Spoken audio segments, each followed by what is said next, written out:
السلام علیکم۔ میرا نام ہے جہاں زیب جان اور کریکٹ ناؤ میں آپ سب کو خوش آمدید کہتا ہوں۔ اس سیریز میں ہم پچھلے 15 سالوں کے کمپٹیٹیو ایگزامز میں پوچھے جانے والے تمام سوالات کو مکمل تفصیل کے ساتھ پڑھیں گے۔ سوالات پاس پیپر سے اٹھائے گئے ہیں اور سلائیڈ کے لوور لیفٹ کارنر میں مینشن ہوگا کہ سوال کس پیپر میں آیا تھا۔ ہر سوال کو مکمل تفصیل اور مثالوں کے ساتھ سمجھایا جائے گا۔ اس کے ساتھ ساتھ سوال میں اگر کوئی مشکل لفظ یا اصطلاح آتی ہے تو اسے بھی ڈسکس کریں گے تاکہ سوال سمجھنے میں آسانی ہو۔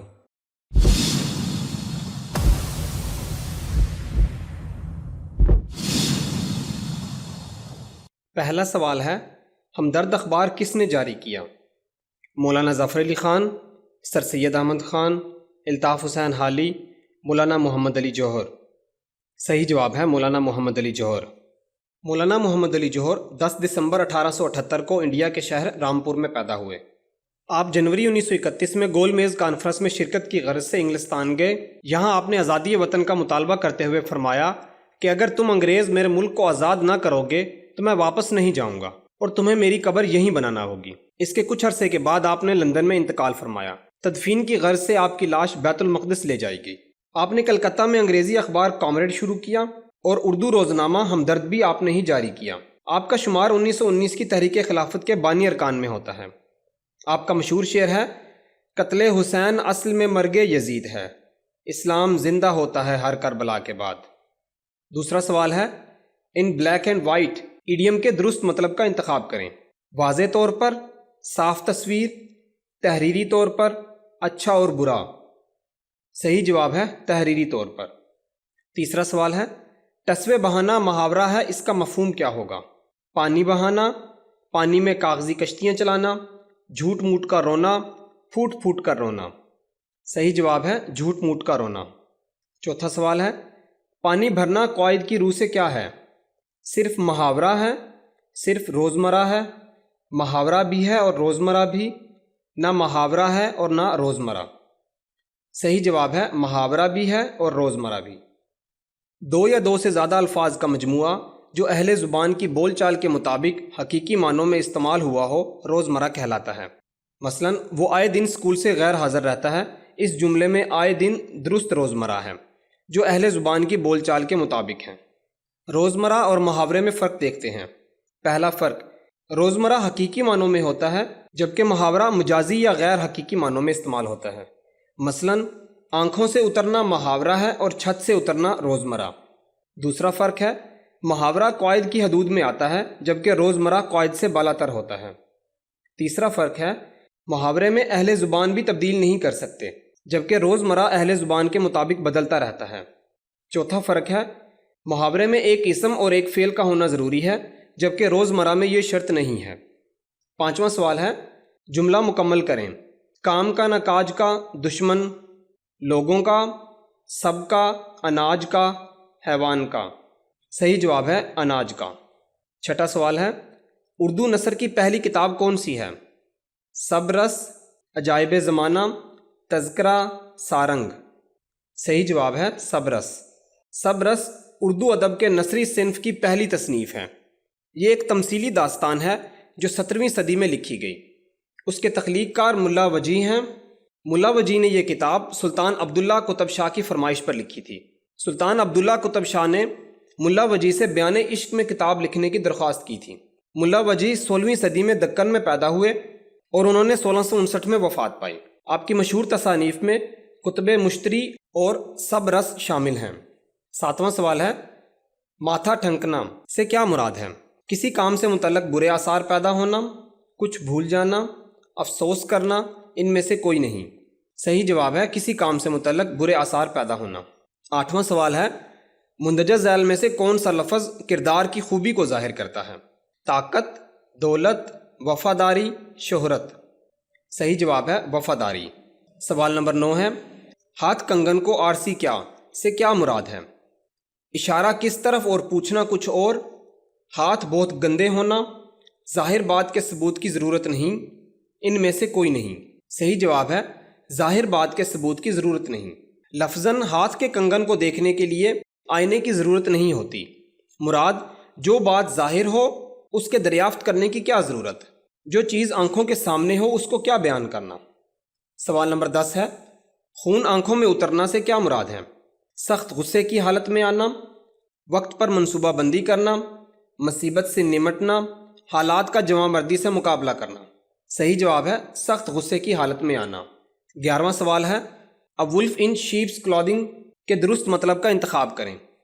بغل میں چھری اور منہ میں رام رام، طاقت نہ رکھنا، دونوں میں سے کوئی نہیں، دونوں۔ صحیح جواب ہے بغل میں چھری منہ میں Ram Ram. A wolf in sheep's clothing کا ترجمہ ہوگا بھیڑ کی کھال پہنے ہوئے بھیڑیا۔ اس کا مفہوم بنے گا کہ ظاہری طور پر کچھ اور بننا، حقیقت میں کچھ اور ہونا۔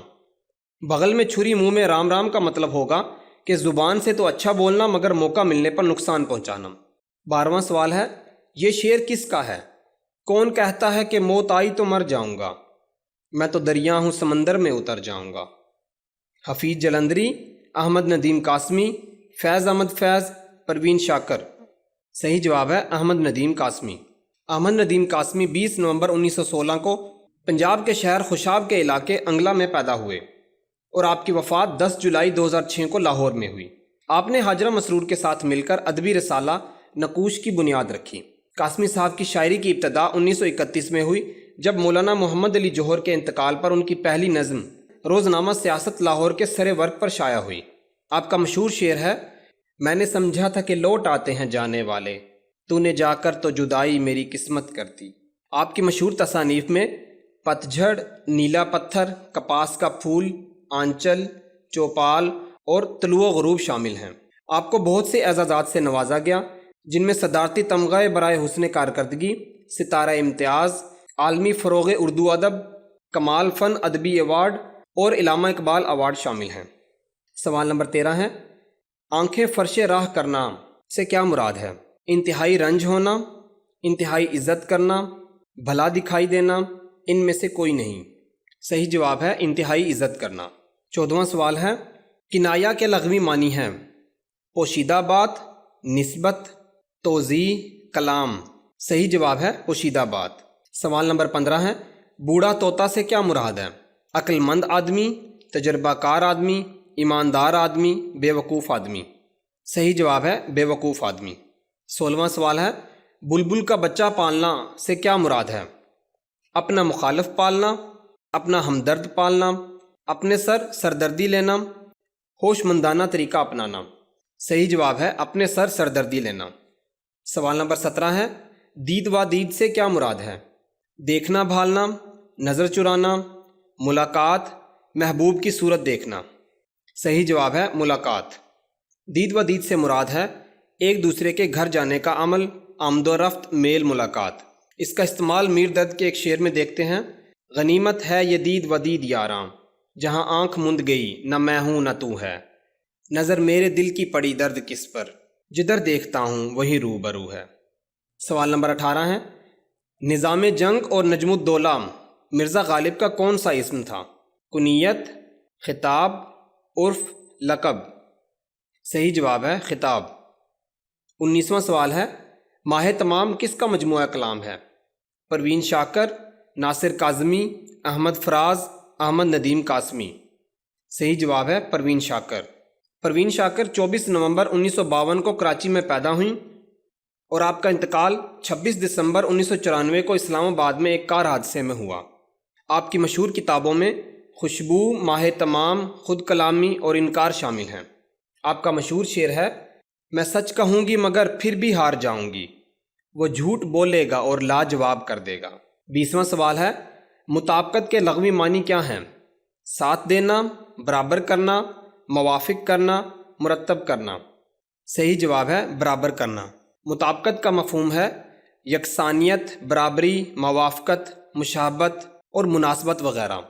اس کا استعمال ایک جملے میں دیکھتے ہیں، ترک صدارتی ترجمان ابراہم کالن نے کہا ہے کہ اسرائیل اور متحدہ عرب امارات کے درمیان مطابقت فلسطینی عوام اور ان کے حقوق سے انحراف کی تاریخ کا سیاہ باب ہوگا۔ سوال نمبر 21 ہے، طلسم ٹوٹ جانا اس محاورے کا کیا مطلب ہے؟ شرمندہ ہونا، بھول جانا، اثر ختم ہونا، بھڑاس نکالنا۔ صحیح جواب ہے اثر ختم ہونا۔ طلسم کہتے ہیں جادو کو، تو طلسم ٹوٹنے کا مطلب ہوگا جادو کا اثر ختم ہو جانا۔ ایک جملہ دیکھتے ہیں، مسلمانوں پر ہندو تہذیب و ثقافت کے جو اثرات تھے ان کا طلسم ٹوٹ رہا ہے۔ سوال نمبر 22 ہے، وہ حروف جن میں خوشی کا اظہار کیا گیا ہو کہلاتے ہیں؟ حروف انبساط، حروف غیر انبساط، حروف تجلی، حروف غیر تجلی۔ صحیح جواب ہے حروف انبساط۔ انبساط عربی زبان کا لفظ ہے جس کے معنی ہے خوشی، مسرت۔ قواعد کی اصطلاح میں وہ الفاظ جو کسی خوشی یا مسرت کے موقع پر زبان پر آئیں حروف انبساط کہلاتے ہیں۔ مثلاً آہا ہا، آہا، واہ، واہ واہ، ہو وغیرہ۔ مثال کے طور پر واہ علی میچ جیت گیا، واہ واہ کیا ہی خوب شعر کہا۔ یاد رہے ان جیسے الفاظوں کے بعد جن میں کوئی جذبہ ظاہر ہوتا ہے حرف فجائیہ کی علامت لگائی جاتی ہے۔ فجائیہ کی علامت اسکرین پہ دیکھ سکتے ہیں۔ 23واں سوال ہے، دھان پان کا مطلب ہے دبلا پتلا، فربا، جدت پسند، کن ذہن۔ صحیح جواب ہے دبلا پتلا۔ دھان یعنی گندم کے پودے کی طرح باریک اور پان کے پتے کی طرح نازک۔ اس طرح دھان پان کی ترکیب ان لوگوں کے لیے استعمال ہوگی جو بہت ہی دبلے پتلے، لاغر اور نازک ہوں۔ مثال کے طور پر ایک جملہ دیکھتے ہیں، وہ اتنی دھان پان سی ہے کہ ہوا کا کوئی جھونکا آئے تو اسے اپنے ساتھ ہی لے جائے۔ سوال نمبر 24، سکوت توڑنا کا مطلب ہے شور ڈالنا، جان ڈالنا، بولنا، چپ ہونا۔ صحیح جواب ہے بولنا۔ سکوت کہتے ہیں خاموشی کو، تو سکوت توڑنا کا مطلب بنے گا خاموشی توڑنا، یعنی بات کرنا، بولنا وغیرہ۔ ایک جملہ دیکھتے ہیں، جتنا خاموش رہنا بہتر ہے، اہم مواقع پر سکوت توڑنا بھی اتنا ہی ضروری ہے۔ 25واں سوال ہے، ناک کا بال ہونا کا کیا مطلب ہے؟ کمزور ہونا، عزیز ہونا، دشمن ہونا، ان میں سے کوئی نہیں۔ صحیح جواب ہے عزیز ہونا۔ آج کے لیے اتنا ہی، امید ہے آپ کو ویڈیو پسند آئی ہوگی۔ اگر ابھی تک چینل کو سبسکرائب نہیں کیا تو پلیز چینل کو سبسکرائب کریں اور لائک اور شیئر کرنا مت بھولیے گا۔ اسکرین کے دائیں جانب اسی سیریز کی نیکسٹ ایپیسوڈ اور بائیں جانب جنرل نالج کی دوسری سیریز پن ہے۔ ملتے ہیں اگلی ایپیسوڈ میں، تب تک کے لیے اللہ حافظ۔